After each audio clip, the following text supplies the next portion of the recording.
Hello there, welcome to another edition of Matt's Chats. This is a series of short videos where I sit and talk to people in and around the whisky industry to try and bring it to life to you a little bit more.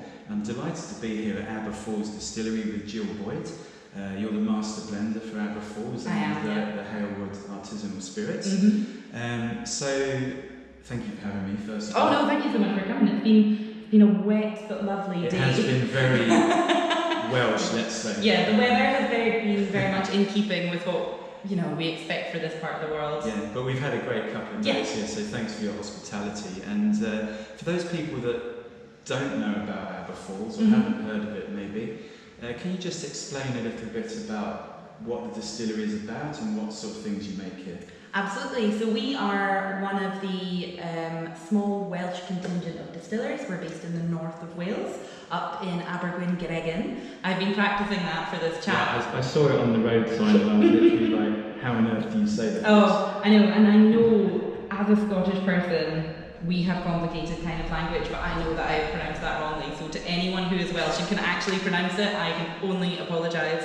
Sam, our distillery manager, who is Welsh, would be able to say it beautifully, but all I've got are those natural Scottish rolling R's, which we contain with the same as the Welsh speakers. So we're in Aber, and we are a small, sustainably minded distillery who are one of the first to have opened in North Wales in 103 years, but it's definitely over 100 years. So yeah, it's really exciting. Yeah, and what sort of style of whisky are you making here, would you say? I would say we are making a classic, light, delicate whisky. We are looking at something easy drinking, really kind of like enjoyable, and a whisky that you can really settle into to kind of just have with friends, having cocktails, I always think of that. I always think of our whisky as a whisky to sink into. Yeah, we've got it here. We'll have a little taste in a minute. But can you just tell us also a little bit about your journey sort of in whisky, how you got started and how you've got to sort of here today? So I am a non-traditional kind of whisky route. I always wanted to be a scientist when I was younger, and even though I lived in Speyside, working for whisky was something that I don't know, I never really considered it. I never thought of whisky as a science, I just thought of it as a drink that kind of people of my father's generation would drink. It wasn't something that my friend group would have thought about drinking. So I went off to uni and studied forensic biology and chemistry, and then when I finished, I ended up moving back in with my parents, and a job at William Grant & Sons came up, and they needed someone to work in their lab. I had lab experience, and so I ended up with William Grant & Sons for, I want to say 3 years, it might be 2.5. Everything is beginning to become like, as it gets further in the past, the time becomes more wibbly wobbly. But so I was there working in their lab, I did their effluent analysis, I checked. Sounds glamorous, that. Everyone is like, oh, what's that? Effluent analysis is the wastewater production from distilleries, so while it sounds very cool, it is maybe... there is going to be someone who thinks it's fascinating, and when I started I was that person, but I did effluent analysis and slowly got more and more obsessed with the whole concept and the beauty of making whisky from the very start, with the grain coming in and doing your malt analysis all the way through to the new make coming off the stills, and that's where I stopped. And so that was the area of whisky that I understood. Eventually I was inducted into the nosing panel. I had a bit of an aptitude for it. I really loved kind of doing the work for the distilleries that I looked after. I ended up running the panel, and then a job with Compass Box came up down in London. And the thing I really wanted to focus on was I wanted to learn how to blend, and I wanted to learn what happened after the new make spirit was in that cask.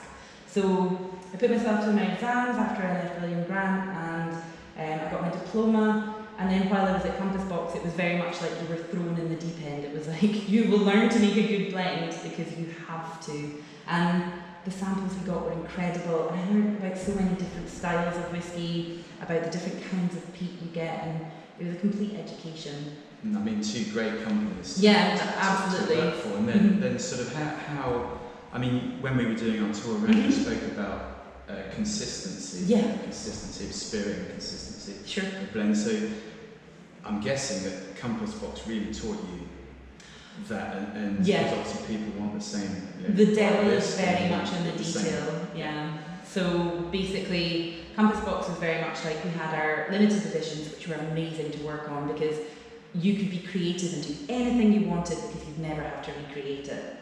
But we had our permanent ranges as well, so working on them really kind of honed my skills of you would work through batches of hundreds of different whiskies, trying to identify the notes, putting together massive vattings from different casks just to see what you kind of created. And you would learn that maybe one sherry cask or one batch of sherry casks was much bigger and more powerful than another, and you needed to temper that in every single recipe. So I had a lot of kind of on-the-job learning, which has really helped. Yeah. Yeah, I find that fascinating because my brain doesn't really work in that way. So yeah, I have like huge admiration for anyone that you can put things together and make the same products sort of time after time. It's all about practice. I mean, it takes a long time. It's something I think you either have it or you have to learn it. And unfortunately for me, I had to learn it, which meant I had the grind. Whereas I was so fortunate to work with like such incredibly talented people. James Saxon, who I worked with, he just seemed to have like a natural ability to just be able to put things together. He is the future of whiskey, and what he does is, I'm so excited to see what he does in the future. And how did the role at Aber Falls and Harewood come about? So Dr. Kirsty McCallum, who is now working for White Mackay, oversaw Aber Falls and our Scotch and English distilleries, and she was obviously offered the position at White Mackay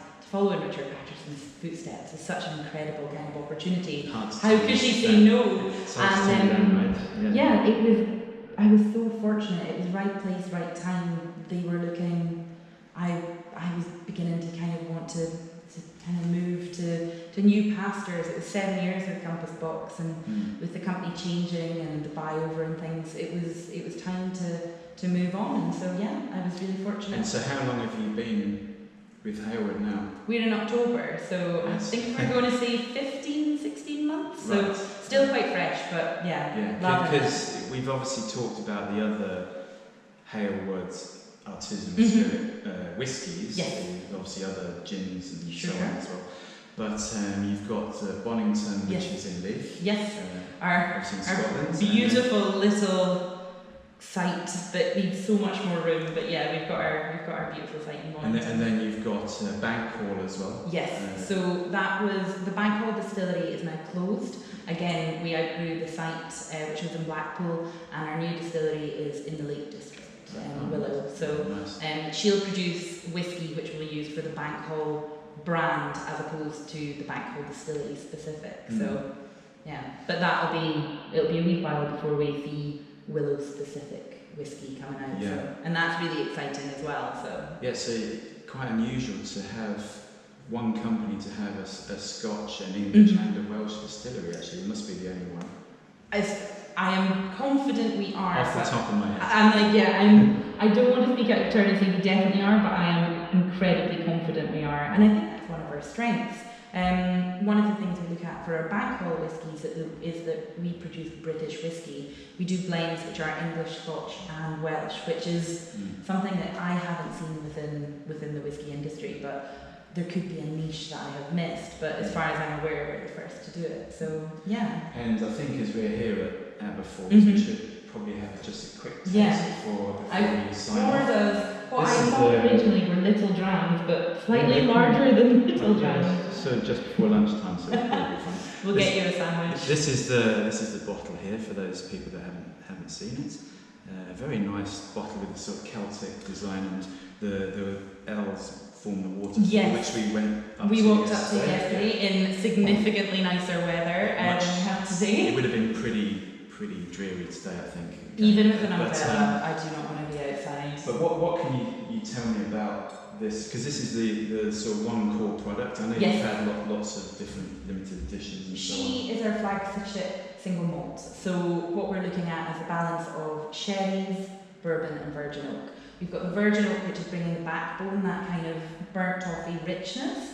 Also brings a lot of tannins in, so lets us have a longer finish. Oh no, sorry. I caught a sneeze and I was like, oh, they're going to happen, but it's not. So we've got our virgin oak, which is our backbone. The big oak flavours kind of bring a long finish to the whiskey. Our bourbon, which makes up the main volume of the blend, about 60%, brings that rich sweetness, that vanilla, that kind of creme caramel flavour. There's lots of vanilla actually, isn't it? Quite appley as well. It's got what I love that kind of sweetness. It's like golden delicious apples. Much kind of bright. lighter. It's a very bright, uplifting, vibrant whiskey, isn't it? It's definitely, it's fresh. But that vanilla, it does give like custard kind of notes. It's got lovely kind of like vanilla. It is a little apple crumble. But the thing I really love is the 20% of the sherry that we use, which is a combination of equal parts of PX and Oloroso sherries. You get that syrupiness from your PX, and then you get that light spice from your Oloroso. These kind of add the richness to the Aber, which, when you drink it, it's got that great mouthfeel, it's got the great sweetness, it's got the fruitiness, and that's mainly driven by the sherry, but every single part is well considered. And I was fortunate enough that Dr. McCallum, who put this together, Kirsty, created this beautiful product, and I'm able to be the one to continue the legacy. So, and what is your sort of vision for Aber Falls? Just to finish off with, is it to expand the core range? Is it to continue with the limited editions, or a bit of both? Or? I think any whiskey company wants to have a product which is like their flagship, and I think that will be our single malt. I think it's fun to play. So what will be really enjoyable is looking at either different cask finishes, which is something we've not really done before, or looking at our wide selection of casks which we filled, which Kirsty filled, which Sam helped pick, and kind of bringing them together to do very small. Sam, gorgeous Sam, our distillery manager. He's running about like a headless chicken at the moment, so he can't join us. But Sam, our distillery manager, and Kirsty laid all these down. I'm now reaping the benefit of having them ready to taste, to kind of, I get the chance to pull them when they're ready, and so it's really exciting. But one core with like, I think streams coming from there, offshoots. Cast finishes and things like that, I'm excited. I'm excited about limited edition small batch blending, because you do get to play, but I love our core product as well, so we're very fortunate. Well, thank you again so much for having me here at Aber Falls in, what's the name again? Abergwyngregin. Abergwyngregin. Abergwyngregin.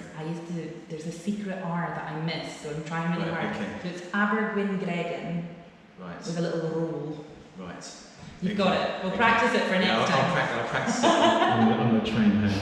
But thank you so much for having me. Thank you also for just sharing and talking about Aber Falls. It's been such a pleasure. Thank you so much. Thanks. Cheers. Cheers. Thanks.